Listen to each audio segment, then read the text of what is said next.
The Vatican has approved new guidelines for Italian bishops that allow gay men to enter Catholic seminaries, as long as they agree to remain celibate. This shift represents a significant change in the way the Catholic Church views the potential of gay men to become priests.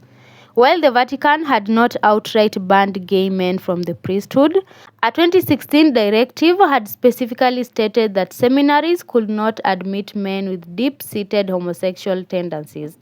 The newly approved guidelines posted on the Italian bishop's website in January 2025 now encourage seminary directors to take sexual orientation into account, but they emphasize that it should be viewed as only one aspect of the candidate's overall personality.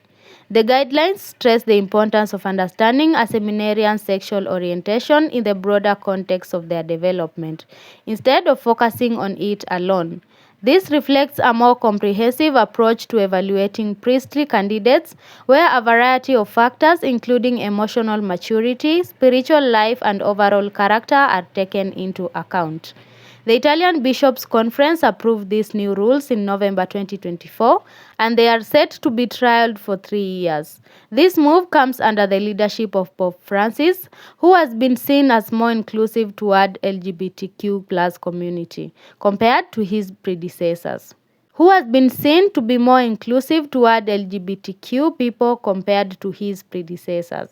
Although Pope Francis has allowed certain flexibility in blessing same-sex couples and has called for a pastoral and nuanced approach to LGBTQ plus issues, the question of gay men entering the priesthood has long been contentious. While Pope Francis had previously endorsed the 2016 document, which continued the church's skepticism towards gay men in the clergy, he has also been a vocal advocate of LGBTQ plus inclusion in the other areas. For example, he has supported priests who wish to bless same-sex couples on a case-by-case basis and has called for understanding and compassion towards LGBTQ plus individuals.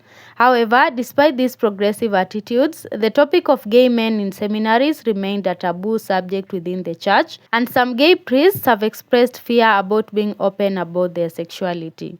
The guidelines approved by the Vatican in early 2025 are an acknowledgement of the need for a more pastoral approach to addressing sexual orientation within the priesthood. While they signal a softer stance, the issue remains sensitive within the Vatican, and Pope Francis himself has been criticized for his comments about homosexuality, including a controversial remark last year for which the Vatican issued an apology on his behalf. While they signal a softer stance, the issue remains sensitive within the Vatican, and Pope Francis himself has been criticized for his comments about homosexuality, including a controversial remark last year for which the Vatican issued an apology on his behalf. In conclusion, the Vatican's approval of the new guidelines marks an important, though cautious, step in the ongoing evolution of the church doctrine regarding LGBTQ plus individuals. While the move is seen as progressive by some, it is still a sensitive issue and reflects the broader tension within the Catholic Church as it navigates its teachings in the modern world. What are your thoughts? Let's have a conversation.